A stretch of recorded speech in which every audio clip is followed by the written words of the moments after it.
Now, if we come to bioprocess, now this process where we are getting the valuable products usually follows three steps, okay? Called an upstream process. After upstream, we put it in a bioreactor.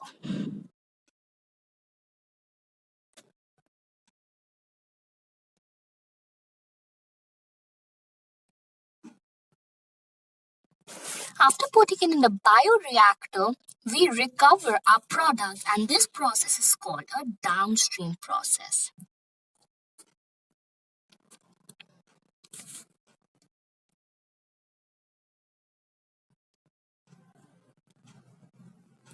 So upstream, bioreactor, and downstream, these three steps together makes up bioprocess. Upstream means, just with the help of the example, cooking example, upstream means addition of their ingredients. So when we are talking about bioprocess, we wouldn't use the term ingredients, we would be using the term called factors. So we'll be adding our factors. So addition of these factors inside what? You're going to put it inside a bioreactor. Most probably you can put it in a fermenter or maybe an autoclave. So you're going to put all of them inside this bioreactor. And then finally, after your cooking is done, after the processing stuff is done, you are going to retrieve your product. You're going to retrieve your valuable bioproduct, and this is called the downstream process. So it's input, bioreactor,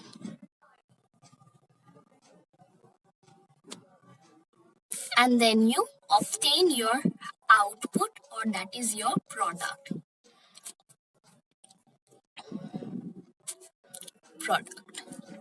We can do this bioprocess in a lab, or we can do it in industries. So we call lab to be a small scale production and industry to be a large scale production.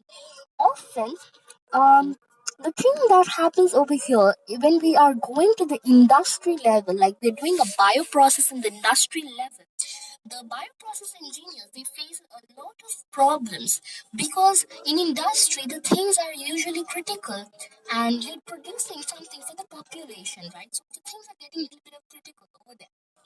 So there are certain things that you need to keep in mind with your product. The first one is that your product that you obtain should be of a good quality.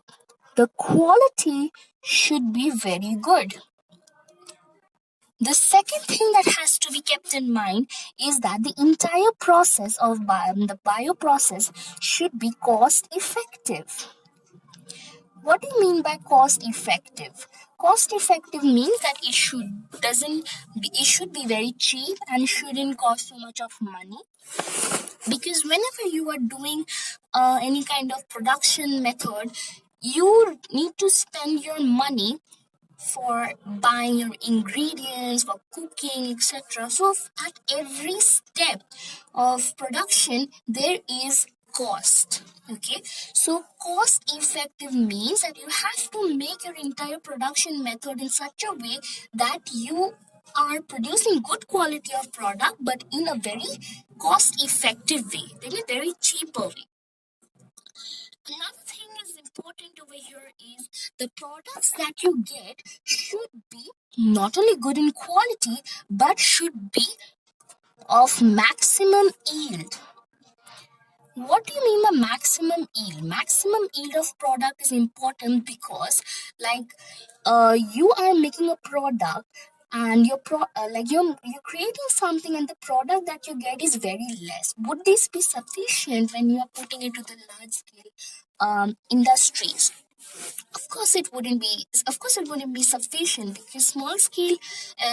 It will be sufficient when it's coming to small scale. Small scale requires small product formation, that wouldn't be a problem. But when you're going to a large scale, that is an industry, you need to produce a lot of product that for the entire population, right?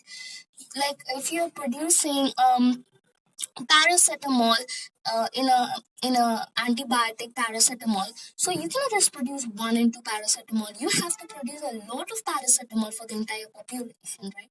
So you have to have a maximum yield. Okay, this is what I mean is maximum yield means more valuable product has to be produced. Another last thing is the less problem. Now what do you mean the less problem? Of course, when you are producing something, then problems has to be there, but comparatively the problems that you get should be less. Like when you are mixing or when you are doing certain agitation stuff, etc. We'll get into it later on because it may be sounding really weird to you all right now. So less problem has to be there in the case of your proper bioprocess. So the next important thing over here is when the like coming back to the example that we did earlier, the cell, right? The cell requires certain ingredients for it to grow, right? So when we're dealing with a cell who requires ingredients, the first question that comes to mind: what are the ingredients that is required for the cell in order to grow? So let's not put all the ingredients that is important. For the growth of a cell, a very first important ingredient is the carbon source. Carbon source is very important for the cell because with this carbon source, the cell will get not only food but also it will get energy. So carbon source is extremely important and it is majorly present. Like your media should always contain a lot of carbon source. And for carbon source, from where do we get carbon source? We can get it from glucose or we can get from cornstarch. Another second most vital important thing that has cell should always contain is the nitrogen. Nitrogen source is extremely important. This is the second most abundant essential factor that has to be present inside the cell or has to be given inside the meat. From where will we get nitrogen? We can get nitrogen from urea or we can get from ammonia NH3. The third important thing that has to be present is water. Anything, nothing can happen without water. So water is again very essential for the cell. Now, if this is a plant cell, you can require all this. But what if it is an animal cell? Obviously, when you're dealing with animal cell, you require certain growth factors, right? These three are, yes, important, but in additional, you require certain growth factors, which if you are producing an animal cell. What do you mean by growth factors? Growth factors are the factors which is responsible for the growth and development of the cell, apart from carbon, nitrogen, and water. We can have vitamins or we can have hormones. So these are certain growth factors which are essential for an animal cell. So these are the ingredients or rather the factors that can be inserted inside the cell. Now, simultaneously, if we are putting things inside the cell, what are we getting? And the next question that comes, what are we getting? So there should be product, right? So when we feed all this, we get certain valuable product. We get a product, a valuable bioproduct. Then we get biomass.